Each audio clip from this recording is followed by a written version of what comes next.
Live from downtown Detroit, home of WDIV and Click on Detroit, Local 4 News at 5 starts now. Police say he wasn't there to rob Eminem's house. When Mr. Mathers asked him why he was there, he was told by Mr. Hughes that he was there to kill him. Chilling testimony as a home invasion case takes a wild turn. Gyms are officially back open here in the state of Michigan, but coming up, we'll show you what gyms you can wear your mask and what gyms you can't. And former Macomb County Prosecutor Eric Smith expected to plead guilty to federal criminal charges and spend time in prison for it. But we want to start with breaking news happening right now in Harper Woods. State police investigating a possible freeway shooting. Let's get to Jason Colthorpe, who's there live. Jason. Hey, Devin, we're at the corner of Peerless and Roscommon. This is a neighborhood off of I-94, a couple blocks from I-94. If you look behind me, police got the call about this Pontiac G6 that was here with the driver's side window shot out. The driver had been shot. He's been taken to the hospital. They believe the shooting happened on the freeway. They haven't confirmed it yet, but that's what MSP suspects. Right now you see investigation teams working this vehicle, working the neighborhood. A lot of yellow tape has blocked off different areas. If you look over here, Joel, you can go right past that house there. Well, you just missed it. It's a canine. They've got canines kind of moving throughout the neighborhood trying to canvass, pick up any clues as to how this happened. If you're wondering if this sounds familiar, it is. This is at least the fifth freeway shooting in just the last month and a half. Obviously not related, but MSP has been talking about these a lot. We're going to keep you updated on exactly what the condition of this driver is, what police find out, what possibly caused this, if it was road rage, if it was something else, and if it indeed happened on the freeway. We'll be following it and have more information as soon as we get it. Live in Harper Woods, Jason Colthorpe, Local 4. All right, Jason, our other top story at this hour, former Macomb County Prosecutor Eric Smith is expected to plead guilty to federal criminal charges. Those charges announced today detail what the feds say was a plot to funnel campaign funds into Eric Smith's back pocket. And prosecutors say it involved everything from alleged secret meetings in a stairwell to bogus rent payments. Defender Sean Lay is live tonight to help walk us through this case against him. Sean, good evening. Good evening to you, Kim. Let's also take you right inside this case to the very beginning. There was a major red flag, we are told, to investigators that was right in the home of Eric Smith. We'll tell you about that. We're also getting tonight instant reaction that the feds are saying they are pushing for prison time for the former prosecutor. I mean, it's a sad reality. You know, I've known Eric a long time. Let's face it. If you're a public official, you can't use your public office for personal gain. Macomb County Executive Mark Hackle reacting to former Macomb County Prosecutor Eric Smith likely headed to prison after agreeing to plead guilty to federal obstruction of justice charges. U.S. Attorney Matthew Schneider dropping the bombshell news today. Schneider says when Smith got wind that he was under investigation for stealing from his own campaign fund, Schneider says Smith launched a cover-up campaign, polling assistant prosecutors into office stairwells, making sure they didn't have cell phones on them to record anything, and then told them to lie to the FBI. Smith suggested that he and the assistant prosecutor create a fake consultant contract to explain away the $20,000 that they had stolen from Smith's campaign fund. Prosecutor Smith knowingly and willfully obstructed an ongoing federal investigation. Hackle says the downfall of Eric Smith, what got his eyes and so many others on Smith's alleged use of county money, was the $20,000 to $30,000 elaborate security system Smith had installed in his home. It wasn't just a security system. It dealt with, monitoring of, certain things in the home, whether it was the fire system, it was to monitor the sump pump system. So there was a lot of other monitoring that the system did other than just the video cameras, in and around his home. Yeah, it was the first thing that came to our attention, but there were a multitude of other things that were paid for out of those accounts. Back here live, Mark Hackle says they started questioning these expenditures long ago and says there was pushback here. He is saying tonight expect more people to be charged in the public sector, and he says perhaps even the private sector. And we haven't even begun talking about Eric Smith facing state charges for his alleged use or raiding of a forfeiture fund to the tune of tens of thousands of dollars. Guys, no response from Eric Smith or his attorney today. Back to you. Sean, what are you learning or hearing about how the feds got Smith to plead guilty to the obstruction charge? charges? Is there audio or video of these alleged crimes going down inside the prosecutor's office? We did ask that because the U.S. Attorney announced the charges, and then he announced that Eric Smith had agreed to plead guilty to the charges. So what did they have on him? I am told by sources that investigators started asking the questions. They got pushback, and then they started asking more pointed questions with more evidence, and people in the know started answering, started talking right away. Incredible. Okay, Sean, we appreciate it. All right, Sean. The state is reporting a significant uptick in new coronavirus cases. Today's count, 783. That is a jump of 342 from yesterday's toll. The death toll is sadly rising as well. State reporting 13 deaths over the past 24 hours.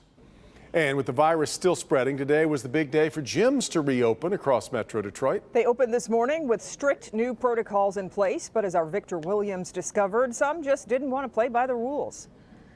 Well, this is the day that so many people have waited for. Gyms are now officially back open in the state of Michigan, but not every single gym is the same and how it handles its protocol.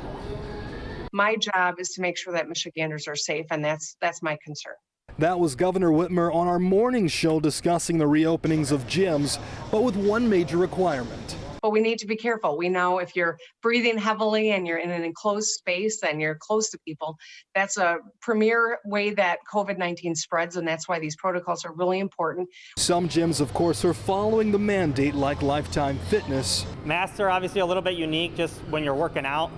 I think that's the only thing that's maybe out of the norm right now for everybody. While others are choosing to allow the members to make the decision on if they want to mask up or not. The science says masks don't work.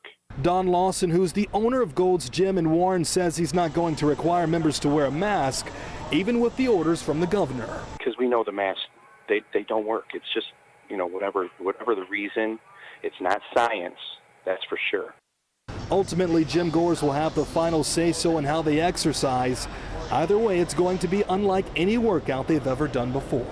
We have spotted sections where people do have to stand and be sectioned apart from one another for social distancing. It's been pretty smooth, but it is different. I mean, there's no doubt it's different. It's a new norm for us to get used to. Now, both gyms are going to be sanitized around the clock, but we're just going to have to wait and see if there are going to be any type of consequences or repercussions that have to do with the mask order not being followed. Victor Williams, Local 4, back to you. All right, Victor. Less than 2 months to go now before Election Day. Michigan's status as a battleground state, again, starting to emerge as we all expected it would. President Trump stops in mid-Michigan tomorrow. Today, Joe Biden making a campaign stop in Warren, touting American jobs and manufacturing. Let's get to Rod Maloney, who's live in Warren with more on what the Democratic nominee had to say. Rod? Yeah, Devin, as the clock winds down on the election, the rhetoric ramps up. Today, former Vice President Joe Biden had a full-throated attack against Donald Trump, basically against the man and the president, calling him a liar and a failure in every way. And he also pointed out the Bob Woodward report that says that the president knew back in February about COVID being aerosolized. He knew how deadly it was. It was much more deadly than the flu. He knew and purposely played it down. Worse, he lied to the American people. The former vice president called President Trump a liar on many fronts, but found this most egregious. He knew how dangerous it was. And while this deadly disease ripped through our nation, he failed to do his job on purpose. It was a life and death betrayal of the American people. Joe Biden's campaign theme is building back better and says while the Trump administration promised no American plants would close under his watch, the GM transmission plant did. And when the GM transmission plant here in Warren closed last year, I bet the workers around weren't all that comforted by Trump's empty promises. Under Donald Trump, Michigan lost auto jobs even before COVID hit. Outside the event, competing rallies cropped up, a handful of Biden supporters on one side of Tank Avenue, a much larger pro-Trump contingent on the other. Kathy Meyer of Warren says she doesn't trust Joe Biden and what she calls his persistent lies. We want law and order. We want our police. We want our jobs. We want our lives. And that's why I'm here. Now, Joe Biden continued to talk about his plan for building America back better, he says, and one of the things that he's offering is a 10% tax cut to businesses that do not offshore jobs. In the meantime, UAW President Rory Gamble, who would otherwise have been here, did not come today because the union says he had been exposed to somebody with COVID and is now self-quarantining and couldn't make it today. Reporting live in Warren, Rod Maloney, Local 4. All right, Rod, and the president is responding to those recently released tapes. We will have that ahead here at 5:30. From the race for the White House, we turn now to a new exclusive poll results on what Michigan voters think of the Black Lives Matter movement and whether you're interested in defunding the police. Our Mara McDonald's been breaking down the results for us. Let's head to her as we polled on those issues, as well as if people are concerned about their vote being counted fairly and accurately on Election Day, Mara. Devin, we have all sorts of new poll numbers for you, and let's start with this one. One of those key poll questions we asked, on a scale of 1 to 10, how confident are you that your vote will actually be counted this November? And the good news is most Michiganders have no problem believing that their vote, if it's cast, will absolutely count. But the rest of these numbers are kind of a mixed bag. Let me show you. When do we want justice? When do we want it now? The numbers ping-pong around when we get to the Black Lives Matter, defund the police questions. For example, nearly 58% of you support the Black Lives Matter movement, but when you look at whether defund the police gets any traction, it's a resounding no. But when you get to defund the police, only 17% support defund the police. I think at best, that is a issue on the far left that not even Democrats, strong Democrats or black voters support.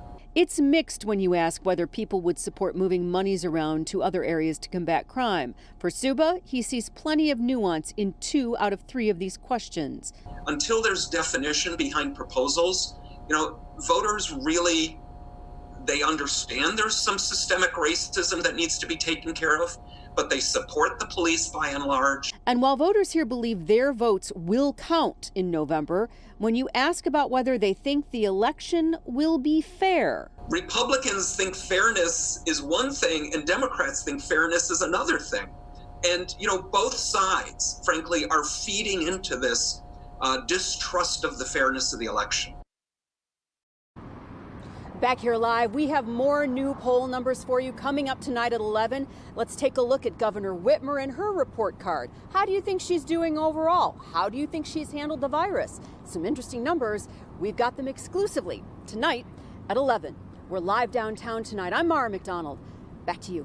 We look forward to your report then, Mara. Thank you. And that's not the only major political news today. Here's Alice Barr. Some bombshell new reporting has President Trump admitting on tape that he publicly downplayed the threat from the coronavirus.